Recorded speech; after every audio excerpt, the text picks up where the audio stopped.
뱅크런에 대비한 긴급 여신 제도가 도입된다는 소식입니다. 2025년 12월 14일 한국은행의 이 충격적인 발표는 국가 전체에 깊은 우려의 파동을 일으켰습니다. 이는 단순한 절차적 업데이트가 아니었습니다. 심각한 금융 불안이 잠재되어 있음을 알리는 명백한 신호였습니다. 그렇다면 뱅크런은 정확히 무엇일까요?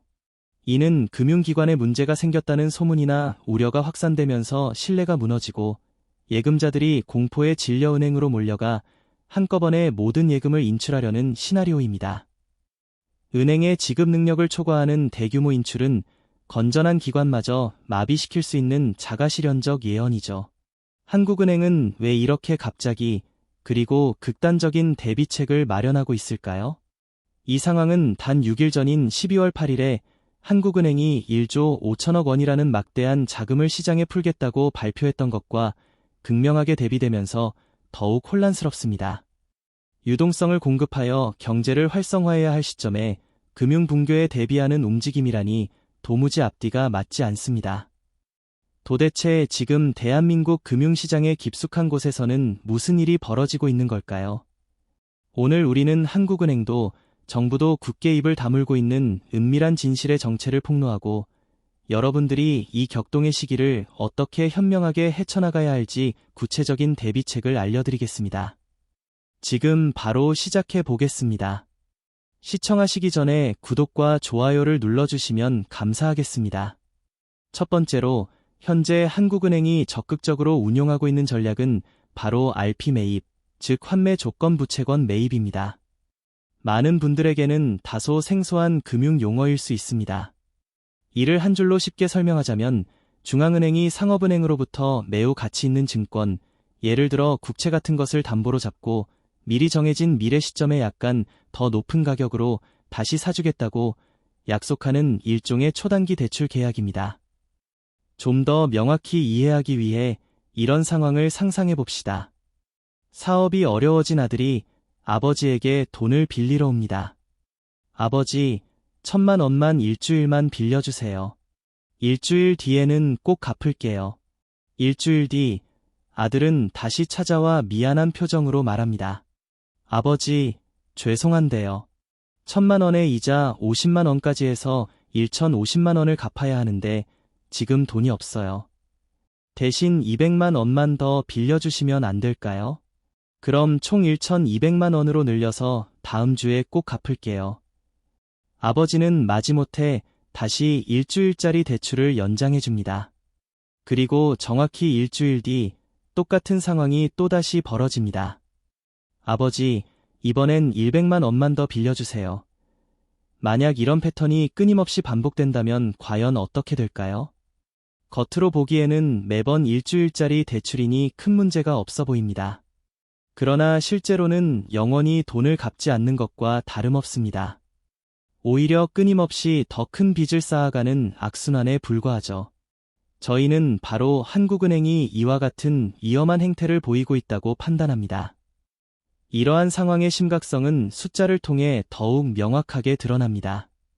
2025년 1분기 RP 잔액은 고작 0.5조 원이었습니다. 그러나 2분기에는 2조 원으로 급증했고 3분기에는 4.5조 원으로 또 한 번 크게 늘었습니다. 그리고 4분기 추정치는 무려 6.5조 원이라는 경이로운 수준에 달합니다. 불과 8개월 만에 RP 잔액이 13배나 폭증한 것입니다. 여기에 더해 12월 8일에는 1조 5천억 원 규모의 국채 단순 매입을 발표했습니다. 이 행위는 RP 매입보다도 훨씬 더 심각합니다. RP가 언젠가 되사주겠다는 약속이라도 하는 반면 국채 단순 매입은 일주일 뒤에 갚는 단기성 대출이 아닙니다. 이는 아예 영구적으로 신규 자금을 시장에 직접 뿌리겠다는 선언이며 그 영향은 더욱 오래 지속될 것입니다. 하지만 여기서 끝이 아닙니다. 우리는 통화승수라는 강력한 경제 원리를 간과할 수 없습니다. 한국은행이 최초 1조 원을 찍어내어 시장에 풀면 이 돈은 은행에서 은행으로 끊임없이 돌고 돌면서 신용 창출 과정을 거쳐 결국에는 최대 14조 원에 달하는 엄청난 경제적 효과를 만들어냅니다. 이를 현재 한국은행의 자금 방출 규모에 적용해 볼까요? RP 잔액 5조 원에 통화 승수 14를 곱하면 무려 91조 원의 효과를 가져옵니다. 여기에 국채 단순 매입일 5조 원 역시 14를 곱하면 21조 원의 추가 효과를 내죠. 이 둘을 합하면 총 112조 원이라는 천문학적인 금액이 시장에 풀린 셈이 됩니다.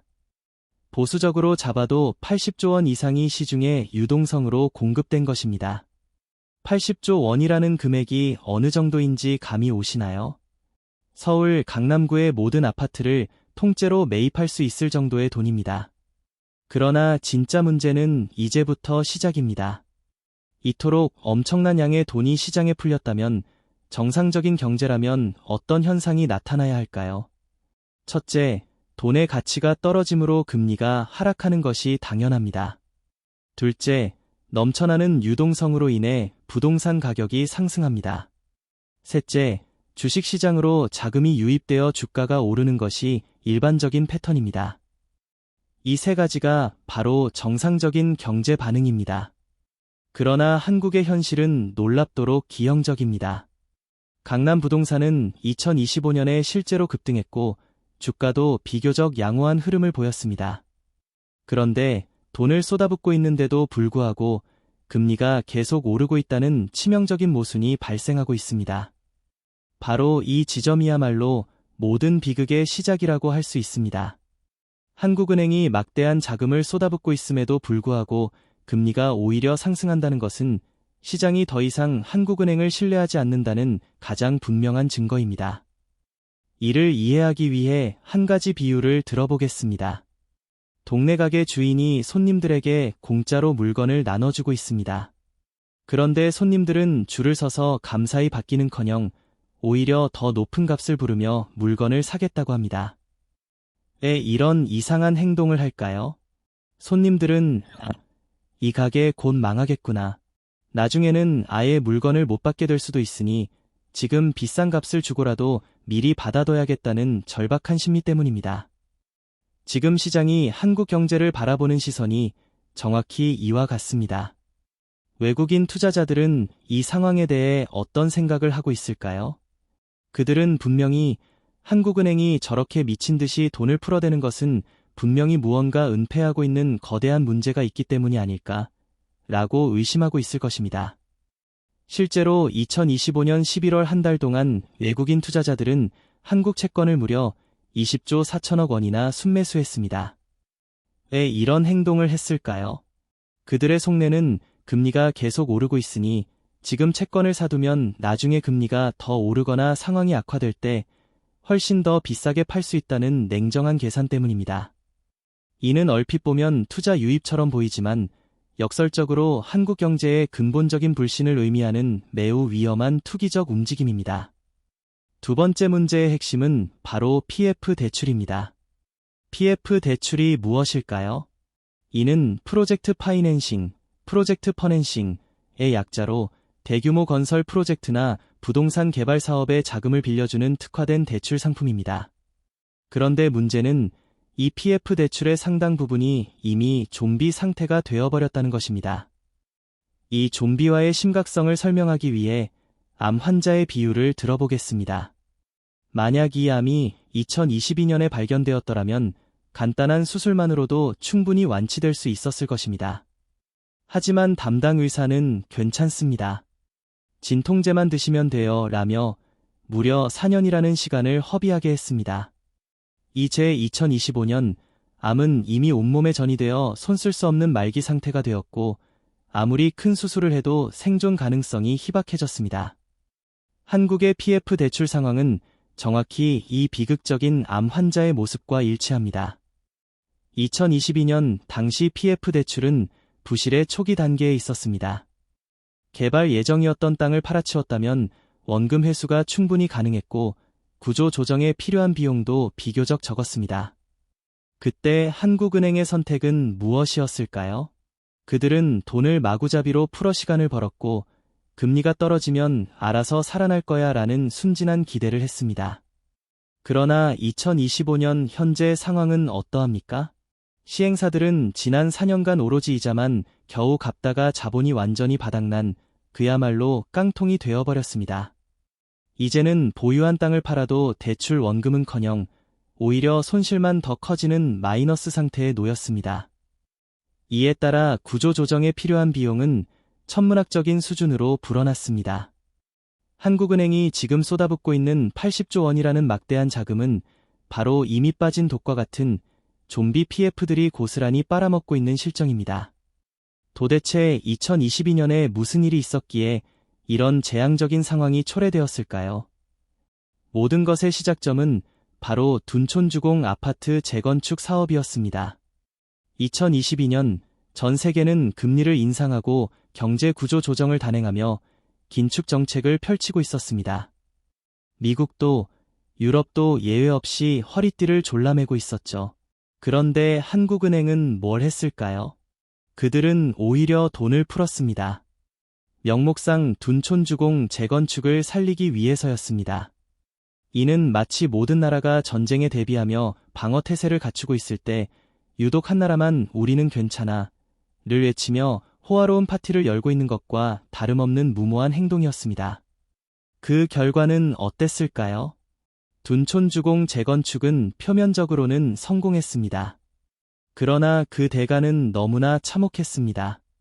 강남 집값은 통제 불능 상태로 폭등했고 PF 대출은 회생 불가능한 좀비로 전락했으며 가장 중요했던 구조조정의 골든타임을 완전히 날려버렸습니다. 선진국들은 이와 유사한 금융위기 상황에 어떻게 대처했을까요? 미국의 2008년 금융위기 사례를 살펴보겠습니다. 미국 정부는 과감하게 부실 은행들을 파산시켰습니다. 살릴 것은 살리고 버릴 것은 명확히 버린다는 원칙을 세웠죠. 그들은 단기적인 고통을 감수하더라도 장기적인 해결책을 택했습니다. 그렇다면 2025년 한국의 선택은 어떠합니까? 한국 정부와 한국은행은 모든 것을 살리려 합니다.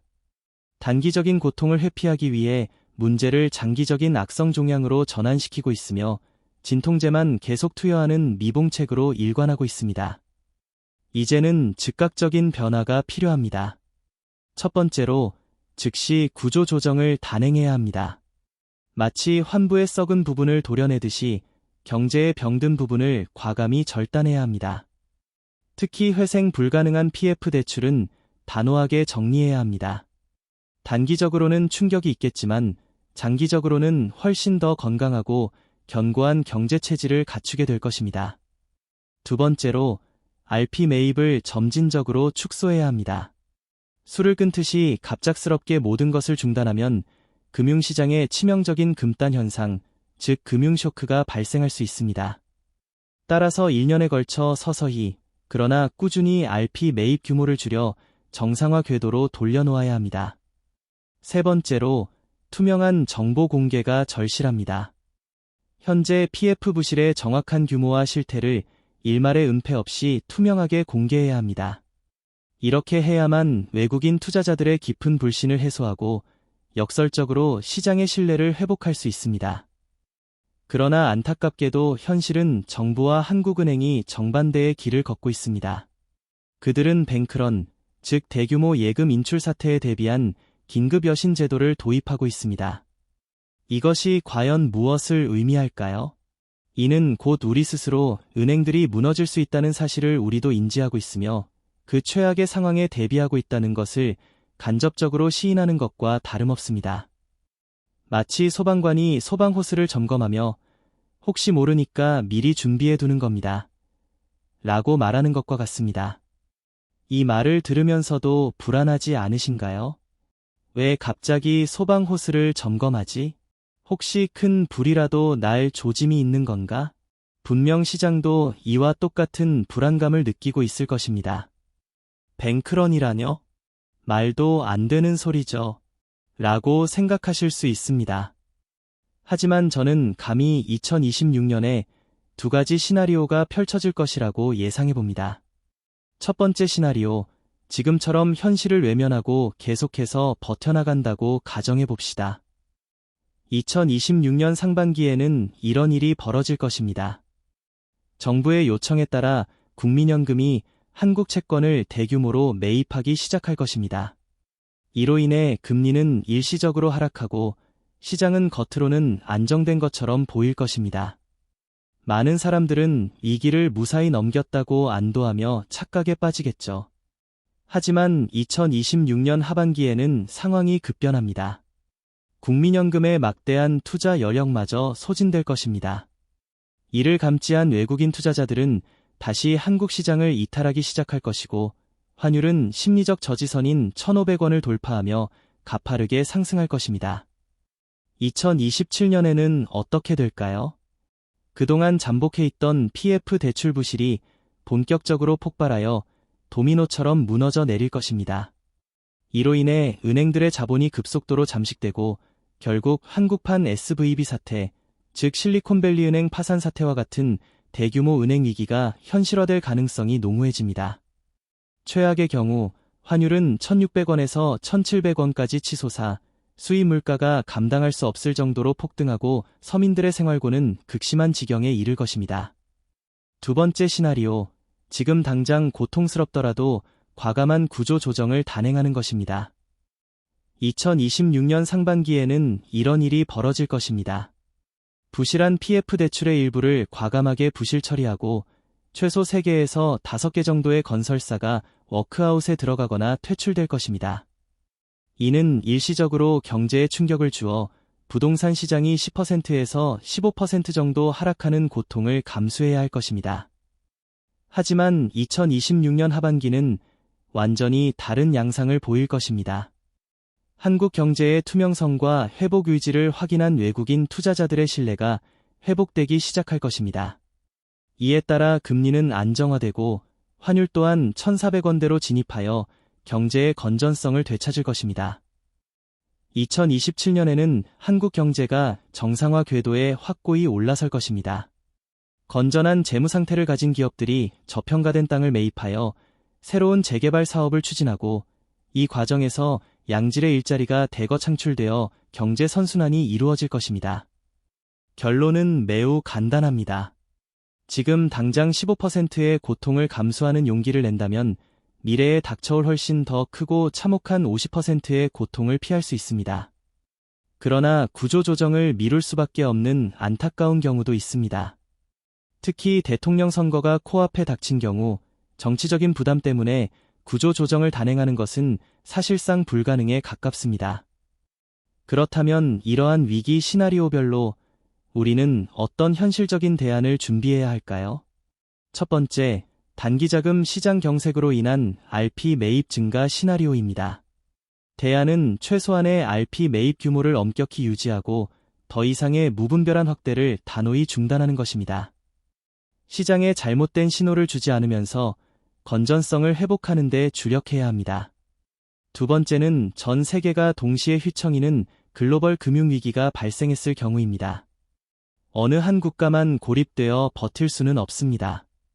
경제 시스템 전반이 충격을 받을 때 대안은 단순히 단기 유동성을 공급하는 것을 넘어 동시에 강도 높은 구조조정의 타임라인과 원칙을 명확하게 제시하여 시장의 불확실성을 걷어내고 신뢰를 회복시키는 데 주력해야 합니다. 이는 단순히 돈을 푸는 것을 넘어 근본적인 체질 개선을 위한 로드맵을 보여주는 일입니다. 세 번째는 북핵 위기 같은 심각한 안보 이슈가 터져 경제적 충격이 안보 위기로까지 확산될 수 있는 상황입니다. 이처럼 복합적인 위기 국면에서는 대안적으로 막대한 외환 보유고를 총동원하여 환율 방어에 나서고 동시에 점진적인 시장 정상화 방안을 치밀하게 병행해야 합니다. 외환 시장의 심리적 패닉을 막는 동시에 장기적인 회복 기반을 다지는 균형 잡힌 접근이 필수적입니다. 그렇다면 이제 우리는 이러한 잠재적 위기들을 어떻게 인지하고 또 어떻게 선제적으로 대비해야 할까요? 냉정하게 주시해야 할 5가지 핵심 경제 지표가 있습니다. 첫 번째는 10년물 국채 금리입니다. 이 지표는 왜 중요할까요?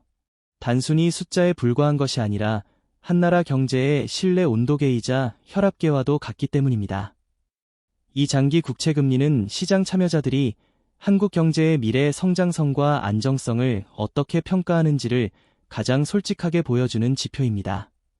이곳에 이상 신호가 감지되면 전반적인 경제 시스템에 대한 회의감이 확산되기 시작합니다. 이 지표의 임계점은 3-5%입니다. 만약 10년물 국채금리가 2-3-5% 선을 돌파한다면 이는 외국인 자본의 대규모 이탈이 임박했거나 이미 시작되었다는 매우 위험한 신호입니다.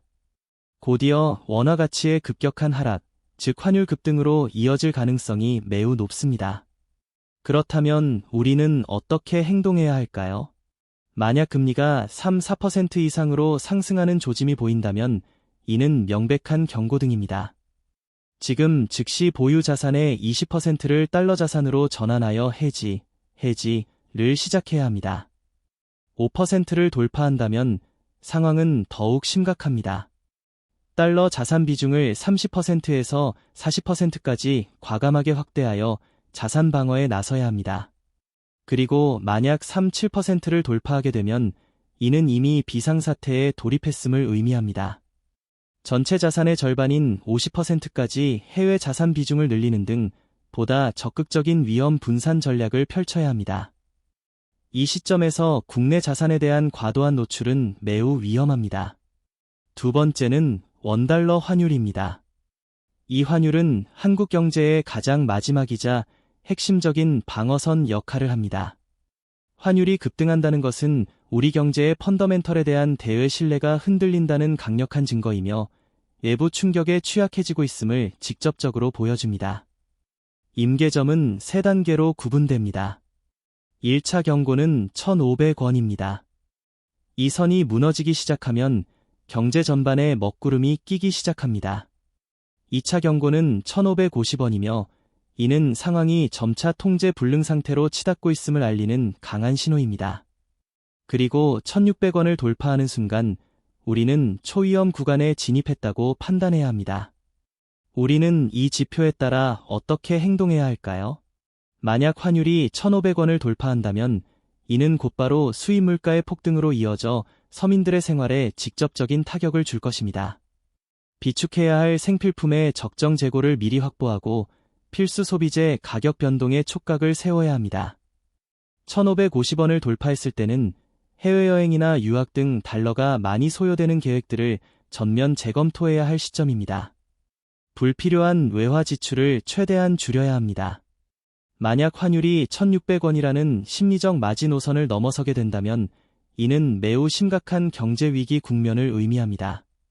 지금 당장 모든 현금 흐름을 면밀히 점검하고 감당하기 어려운 고정 비용들을 과감하게 축소하는 등 생존을 위한 비상 경영 체제에 돌입해야 합니다. 세 번째는 한국은행의 RP, 환매 조건 부채권, 잔액입니다. 이 잔액은 한국은행이 금융시장에 얼마나 많은 유동성을 공급하고 있는지를 보여주는 지표이며 역설적으로는 한국은행이 느끼는 금융시장의 패닉 수준을 적나라하게 드러냅니다. 한국은행이 시장 안정화를 위해 돈을 쏟아붓고 있다는 것은 그만큼 시장의 불안감이 크다는 방증이기 때문입니다. 이 지표의 임계점은 월간 증가액 2조 원 이상입니다. 그렇다면 어떻게 행동해야 할까요? 만약 월간 RP 잔액 증가액이 2조 원을 넘어선다면 이는 금융시장 전반의 불안 신호가 명확히 감지되기 시작했음을 의미합니다. 상황을 예의주시해야 합니다. 3조 원 이상 증가한다면 부동산 시장에도 심각한 영향이 미칠 수 있습니다. 주택이나 토지 등 고정자산의 매도 타이밍을 진지하게 검토해야 할 시점일 수 있습니다. 만약 5조 원 이상으로 증가하게 되면 이는 이미 금융 시스템이 심각한 비상 상황에 처했음을 뜻합니다. 다른 무엇보다 현금성 자산의 확보를 최우선으로 하여 예측 불가능한 상황에 대비해야 합니다. 네 번째는 국민연금의 채권 매입 속도입니다. 국민연금은 국내 채권 시장의 가장 큰 손이자 사실상 위기 시 시장을 지탱하는 마지막 구원투수와 같습니다. 이 거대한 자금이 얼마나 오랫동안 시장의 버팀목 역할을 해줄 수 있는지를 가늠하는 중요한 지표입니다. 국민연금마저 채권 매입 여력이 고갈된다면 시장은 사실상 무방비 상태에 놓이게 됩니다. 이 지표의 임계점은 국민연금의 국내 채권 비중 25% 돌파입니다. 이는 국민연금이 이미 시장 방어에 상당한 자원을 소진했음을 의미합니다. 우리는 어떻게 행동해야 할까요? 만약 국민연금의 국내 채권 비중이 25%에 근접하고 있다면 이는 채권 시장의 안정화가 한계에 다다르고 있음을 알리는 경고입니다. 금리가 조만간 다시 반등할 가능성에 철저히 대비해야 합니다. 그리고 25%를 돌파하는 순간 더 이상 정부나 공적기관에 의한 방어선은 사실상 존재하지 않는다고 판단해야 합니다. 이때부터는 그 누구의 도움도 기대할 수 없으므로 오롯이 본인의 냉철한 판단과 분석에 기반하여 자산을 재분배하고 위험을 관리하는 독자적인 전략을 세워야 합니다. 다섯 번째는 뱅크런, 뱅런, 조짐입니다. 이는 금융 시스템의 붕괴를 알리는 가장 치명적이고 돌이킬 수 없는 신호입니다. 일단 뱅크런이 시작되면 금융시장 전체가 패닉에 빠지고 사회 전반에 극심한 혼란이 초래될 수 있습니다. 뱅크런의 주요 신호는 크게 세 가지로 요약할 수 있습니다. 첫째, 은행 예금의 급격한 이탈에 대한 뉴스가 언론을 통해 확산될 때입니다. 둘째, 저축은행들의 대규모 부실이나 연쇄 도산에 대한 보도가 연이어 터져나올 때입니다. 셋째, 금융감독원이나 정부기관이 긴급 점검이나 특별 조치 발표를 할 때입니다. 이 모든 신호는 금융 시스템의 근간이 흔들리고 있음을 보여주는 명확한 증거입니다. 이러한 뱅크런 조짐이 보인다면 우리는 어떻게 행동해야 할까요? 지체 없이 즉각적인 대응이 필요합니다. 우선 5천만 원을 초과하는 모든 예금을 여러 은행으로 분산하여 예금자 보호한도 현행 5천만 원 내에서 안전을 확보해야 합니다. 이는 만일의 사태에 대비한 최소한의 자산 보호 조치입니다. 둘째, 유동성 확보를 최우선으로 하세요. 언제든 현금화할 수 있는 현금과 달러 같은 실물 자산을 충분히 준비해야 합니다. 금융 시스템 마비 시 카드나 디지털 결제가 불가능해질 수 있기 때문입니다. 마지막으로 모든 장기 투자 계획을 전면적으로 그리고 냉정하게 재검토해야 합니다. 위기 상황에서 망설임은 그 어떤 것보다 비싼 대가를 치르게 할 것입니다. 주저하는 순간 당신의 소중한 자산은 순식간에 녹아내릴 수 있습니다. 이 순간에도 한국은행은 마치 비상등을 켠 것처럼 계속해서 돈을 찍어내며 시장에 유동성을 공급하고 있고 부동산 프로젝트 파이낸싱, PF, 대출이라는 경제의 암세포는 우리 모르는 사이에 더욱 깊이 뿌리내리며 커지고 있으며 생활고를 가중시키는 금리는 멈출 줄 모르고 계속해서 오르고 있습니다. 이러한 복합적인 위기 징후들은 우리 코앞에 다가와 있습니다. 이제 우리에게는 두 가지 명확한 선택지가 놓여 있습니다. 첫 번째 선택은 정부가 알아서 해주겠지라는 막연한 기대를 품고 아무런 조치도 취하지 않는 것입니다. 이 선택의 결과는 무엇일까요? 불과 몇 년 뒤인 2027년쯤에는 당신의 소중한 자산 가치가 최소 30% 이상, 어쩌면 그 이상으로 허망하게 증발해버리는 참혹한 현실을 마주하게 될 것입니다. 이는 단순히 상상 속의 이야기가 아닙니다. 두 번째 선택은 오늘 이 순간부터 당장 위에서 제시된 경제 계기판을 면밀히 점검하고 선제적으로 위기에 대비하며 현명하게 대응하는 것입니다. 이 능동적인 선택의 결과는 무엇일까요? 당신은 단순히 위기 속에서 자산을 지켜내는 것을 넘어 오히려 위기의 시기를 절호의 기회로 전환하여 자산을 증식시키는 놀라운 경험을 할 수 있을 것입니다. 자산 방어는 물론 현명한 투자 전략으로 주식시장에서도 유의미한 수익을 창출할 수 있게 됩니다. 역사는 이러한 사실을 수많은 사례를 통해 명확히 증명해왔습니다. 1997년 IMF 외환 위기 당시 대다수가 공포에 질려 있을 때 과감하게 달러를 사들였던 소수의 사람들은 엄청난 부를 축적했습니다. 2008년 글로벌 금융위기 때 부동산 시장 붕괴의 조짐을 읽고 적절한 시기에 자산을 정리했던 사람들은 다음 기회를 잡을 기반을 마련했습니다. 그리고 2020년 코로나 팬데믹이라는 전대미문의 위기 속에서 현금 유동성을 확보하고 시장의 변화를 예의주시했던 사람들은 새로운 투자 기회를 포착하여 성공적인 자산 증식을 이뤄냈습니다. 이들의 공통점은 무엇이었을까요? 바로 남들보다 단 6개월만이라도 더 빨리 움직였다는 것입니다. 그 6개월의 선제적인 움직임이 위기와 기회를 가르는 결정적인 차이를 만들었습니다. 지금 당장 망설이지 말고 실천에 옮기십시오. 당신의 미래는 바로 오늘 당신이 내리는 선택과 행동에 달려 있습니다. 오늘 영상이 유익하고 도움이 되셨다면 보통의 경제 채널 구독과 좋아요, 그리고 알림 설정을 꼭 부탁드립니다. 시청해주셔서 진심으로 감사합니다.